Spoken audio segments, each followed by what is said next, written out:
দলে আইতে পারবো না, ধরার সুযোগ বুঝে কোপ দিলে আইতে পারবো না জীবন। আর পাও তো দিয়ে থুয়ে দিছে।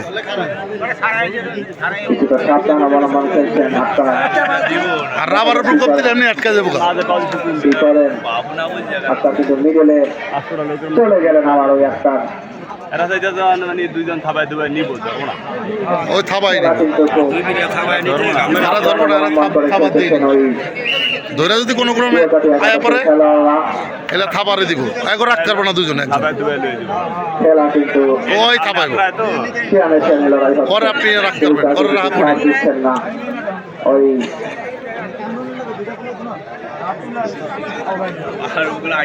ওর ধরাটা বোকামি ধরে দুজনে জীবন রাখতে পারবে। পাও সামনে আর রয়েছে খেলাবার, মাঝে মাঝে রুবেল এবং আক্তারকে কিন্তু কিছুটা ভেস্তি দিচ্ছেন ওই আক্তার ইমন।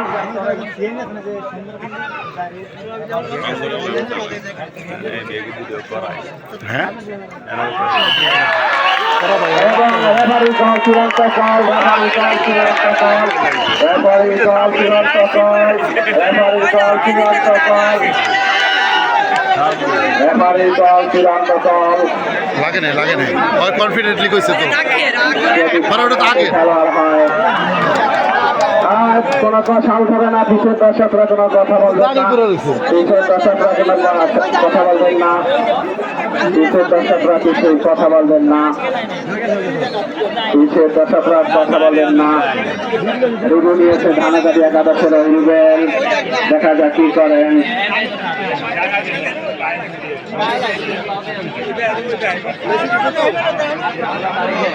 আম্পায়ার কল চূড়ান্ত দল এবং সঠিক দল। একজন খেলোয়াড় আছে পক্ষান্তরে ধানাগাড়ি একাদশের, এখন আর থাবাই আনতে দেখা যাক কি করেন, সিম্পলে লয়ে দেবেন কি করেন। ভাই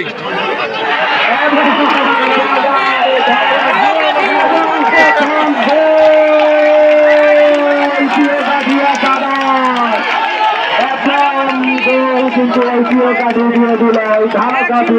তাদের সব খেলোয়াড়রা কিন্তু বাহির থেকে আনা এবং পক্ষান্তরে কিন্তু বিয়োগাঠির স্থানীয় খেলোয়াড়, যাই দু একজন হয়তো বা বাহিরে আছে খেলোয়াড়। কি করেন ওই মাসুম, নেপাল মাসুম পা কিন্তু ফেলে রেখেছেন, চলে গেলেন ধোসকা খায়া। ঢোকার দরকার নাই তো, কিছুটা পিছিয়ে পড়েছেন ওই ধানাগাড়ি একাদশে।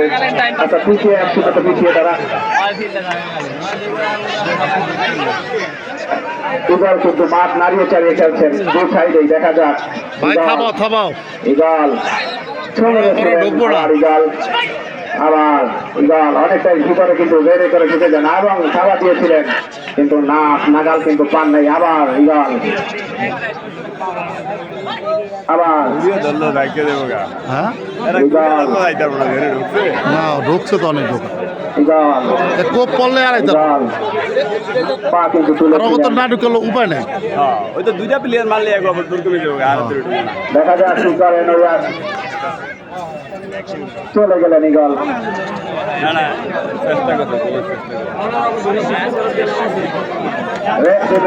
ইমন আবার মাসুম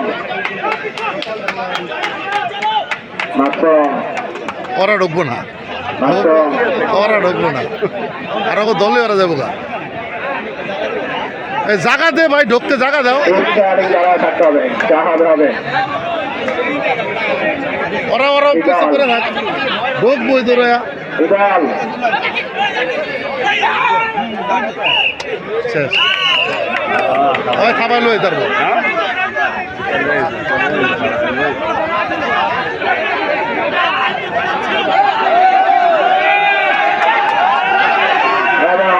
একজন কল দিয়েছেন।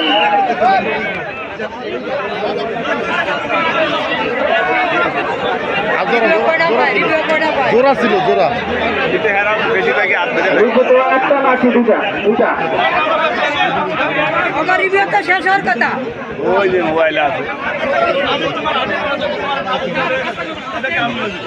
কাম করবো আমি